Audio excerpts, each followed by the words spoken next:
in case you don't know what's going on, I think a lot of people do, but in case you don't know, LaKrisha and Brad are getting married right fucking now, okay?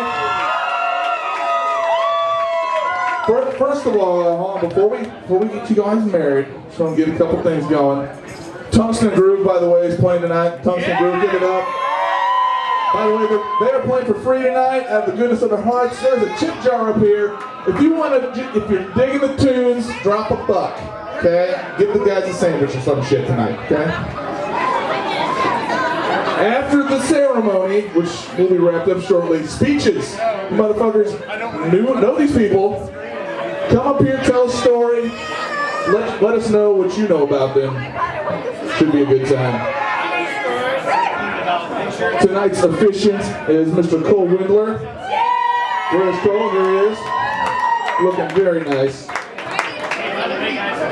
And in case you didn't know, your groom for the evening is going to be Mr. Bradley Aloysius Moore. Give it up for Brad. Davey, start pouring some whiskey shots. And your bride for the evening, Miss LaKrisha. Can we give her some walking down the aisle music real quick? Dun dun dun dun dun dun dun dun.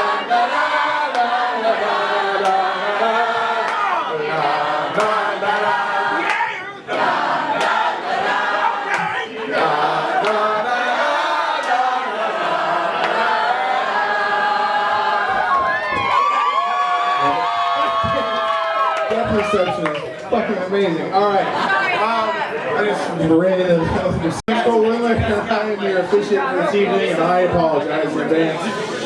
Okay, I've written this whole thing down, and it should take me about 12 minutes if y'all shut up and enjoy all this loving moments and things. So, don't talk when I talk, it's free. Alright. I would like to welcome everyone to a brief and unique moment. All shared a host of victories and very laughable failures. While it is true that some relationships have begun here, and it is more than plausible that several children are the results of this establishment's generous poor, a wedding has never, and more than likely will never happen at the Rude Dog Pub again. This is a first, much like it is for our two friends that stand before us tonight. It's not technically true. I'm at the love part, you know? When we sat at a table a few months ago, you asked me to officiate your wedding. First, I was flattered. I'd never been given the responsibility of ceremony before. I'd never been asked to hold the reins of something so important to two people that I love so much that I consider close to me as a brother and close to me as a sister. But then I remembered what effect that long table right behind us has on people that sit around it for hours at a time. It has been a wrestling mat, a rowboat, a bed, and an epicenter for so many bad decisions. But hopefully you requesting me to speak was not one of them. So I will do my best to not, as we say, fuck this up royally. I haven't known you two as long as almost anybody in this room besides those fucking strangers in the back. We love you too. Well, we love you too. But before they started dating, hold on, I barely knew the both of them before they started dating, so my experience is limited to them being together. I mean, I haven't had some beer, quote unquote, while wearing Calvin Klein yoga pants on an 11-point canoe trip. Or pissed on a host of frat boys' footwear with my girlfriend because those assholes wouldn't let us use the bathroom, quote unquote. And so what I will speak on can only in good conscience be based upon these observations and what they have revealed to me. And what they have told me, you know what, I'm just going to skip this entire section because there's so much nudity and so much public humiliation. As I was about to say, you two together is all I know. And I don't think I could see it any other way. I'm half done, be cool, chill the fuck out. My new friend Ben gave us all a wonderful introduction. It was boisterous and it oozed pageantry, which is perfect for these two. The talent that is shared between this man and this woman is staggering. Art is a part of their lives. They dance, they compose, they run a school that shares all their gifts with the community, and in doing so creates an entirely new generation of artists and performers as a lasting part of their legacy. You can fucking applaud, that's pretty good.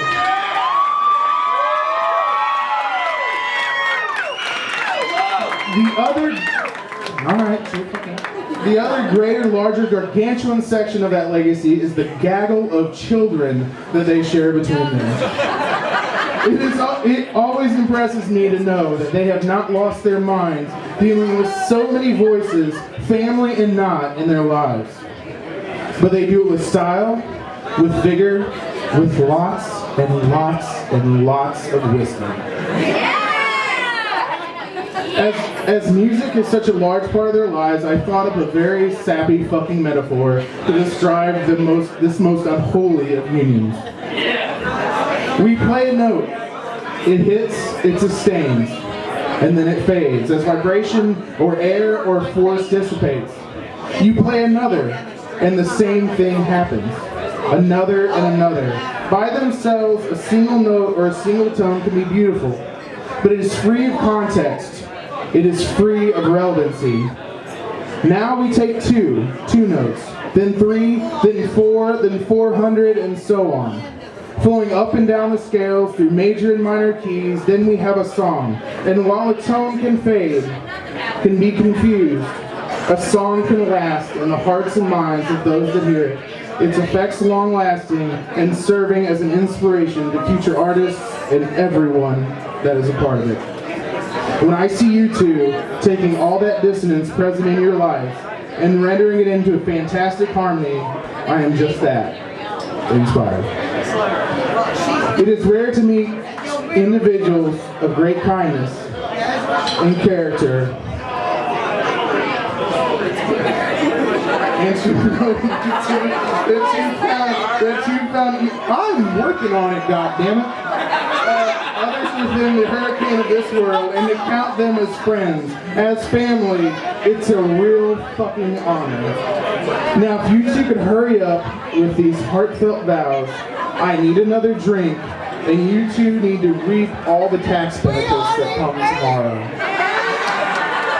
Brad and LaKrisha will now say vows that they have written or hopefully memorized for each other. Say it so folks can hear it.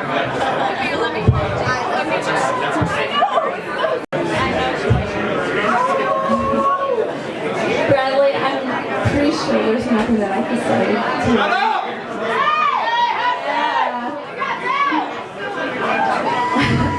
I'm pretty sure there's nothing that I could say tonight that I haven't already said to you. But I love you so much. And a lot of people here don't know this, but when I met him, it was actually the Halloween before last. And I was actually in a wedding dress. And I was dressed as the Bride of Frankenstein. And she was a stone. That's right. Yeah. But the thing was is that as the Bride of Frankenstein is that she's broken, she's put together. And I was so broken when I met you, and I tried not to cry.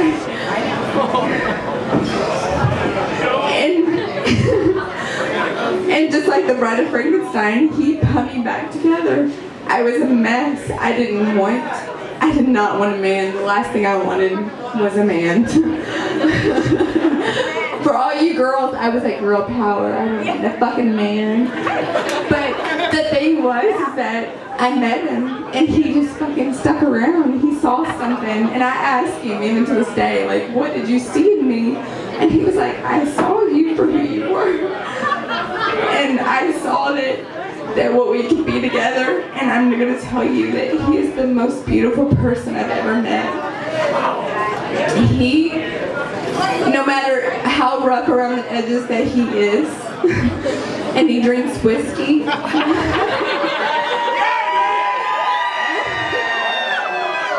And he rides his Black Sabbath, and he fucking loves rock and roll. The thing is that we agree on music and movies and all those beautiful things, and he's my best friend. And the wonderful thing about him is that he put me back together piece by piece, just like the Bride of Frankenstein. He brought me back to life. And the first thing that he said to me when he met me is our friend Michael. He was dressed as a girl. Yeah, sexy as shit. And I walked up to Michael and I was like, "What's up?" And I grabbed his tits. And he was like, "This is my friend Brad." And I met Brad and I'm like, "You're not dressed up." And I was in a wedding dress and I had a yellow eye and a white eye. And I looked like a crazy, insane person. And Because you are. yes, I am. And Brad was standing there. He had just got off work, and he had his zombie apocalypse jacket on. And I was like, "Even though you're not dressed up, you have a zombie apocalypse jacket on." And he goes, "Your eyes are frying my soul." And it was weeks later. We talked to each other that night, but we didn't exchange numbers or anything. And it was like several weeks later, and the funny thing about it was that my friend, this is a crazy story, my friend Julie was in LA, and she was talking about the app Tinder. And we were talking about it, and she was sending me all these crazy people on Tinder. And so I was like, "I live in Southeast Missouri. You want to see some crazy?" So I got on Tinder only to send her crazy pictures of redneck guys. And as I was doing this, I came across Brad's picture, and I was like, "He's cute." And the only picture I swiped ever on Tinder was his, and it matched immediately. And I was like, "Oh my God, I'm gonna send this dude a picture." I mean, like a message. And so I sent him a message, and I was like, "Hey, what's up?" And he sends me this message back, and he was like, "So you're a Sykes girl?" And I freaked out. I'm like, "No, how do you know me?" And he was like, "From Halloween, I'm your Facebook friend." And I looked him up on Facebook. I'm going, "What the hell? I don't know who this is." And I looked him up, and I'm like, "It's the dude from Rotos.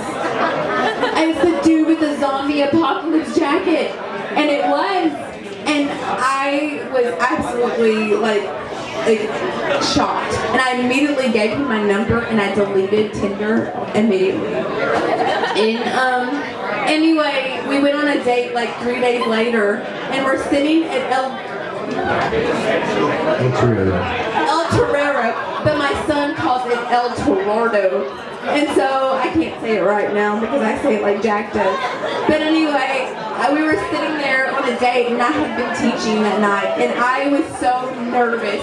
And I never, if anybody who knows me, who's my friend, knows that I'm a people person. I don't get nervous around people. But I was a nervous wreck. And he was like, "Calm down." And I knew that there was just something about him. And like I said, like the Bride of Frankenstein, I felt like I was dead. I felt like I had lost hope in a lot of things, but he just kept bringing me to life. My man. You brought me to life, and I love you so much. Yeah, Frank. You're my best friend. And if anyone at all that's close to us knows that if I had a penis, I would be Brad. And I would have a pretty penis because I always talk about his pretty penis.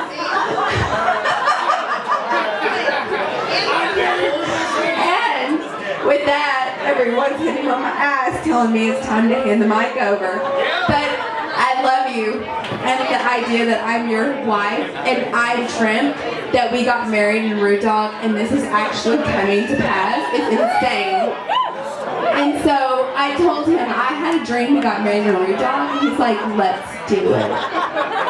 And we did it, and here it is, and here's Bradley. Oh, he has like notes. I didn't know that. It's my turn. I originally wasn't going to do notes, but I knew that I would be drinking from about noon until now. And I figured notes was probably a pretty good idea, because I got some shit to say. But the day I met you, I feel like my life really finally began. Which means that my life began drunk in a bar, looking at Michael Carnell's tits. And every day, I truly wonder, is this real? Am I really this fucking happy? And I am. And it's because of you. You allow me to be myself 100% without compromise. And that's something I've never, ever experienced before. And I'll thank you for that until the day I die. I know I'm supposed to stand up here and say all the reasons that I love you and all the things that make you amazing and all the things that make us amazing. But the beautiful thing about us is we do that every single day. You talk to me, shh, assholes, shh.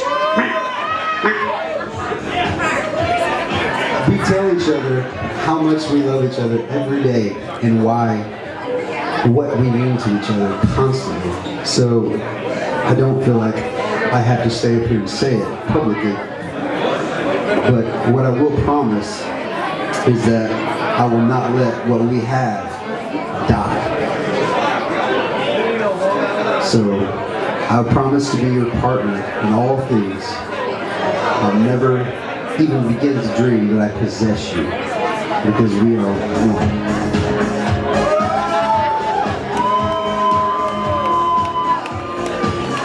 No.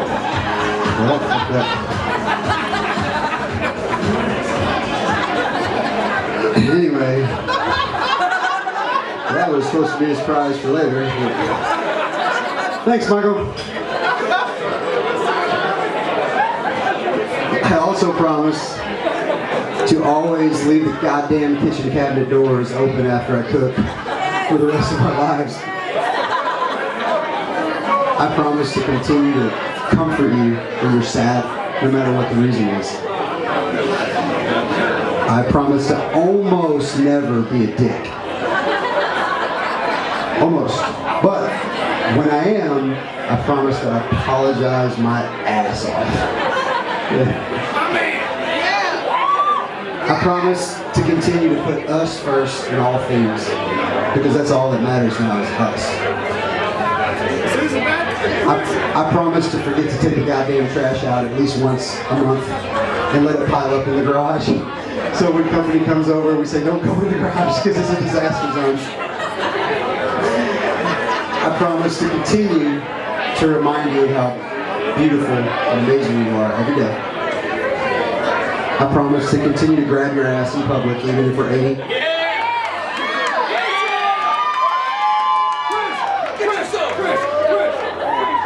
I promise to continue to love your children as if they're mine.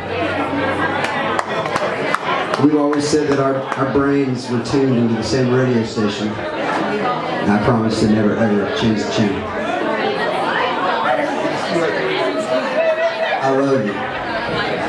I love you with all of me, and it's simple. You are everything I've ever looked for in a human being, a friend, partner, whatever. I've never loved anything or anyone more than I love you. So, what I'm trying to say is, God damn it, Michael, he's fucking it all up, man. Fucking it all up. And never gonna give you up, never gonna let you down, never gonna fall around and desert you, never gonna make you cry, never gonna say goodbye, never gonna feel alive, desert you. That's it. Now, but every time I go to take a poop, he slides the phone under the door and rickrolls me. And I'm sitting you asshole. And I sing it, and it's in my head the whole entire day. Okay, now that expression of strange love is over, I believe two people have rings for the bride and groom.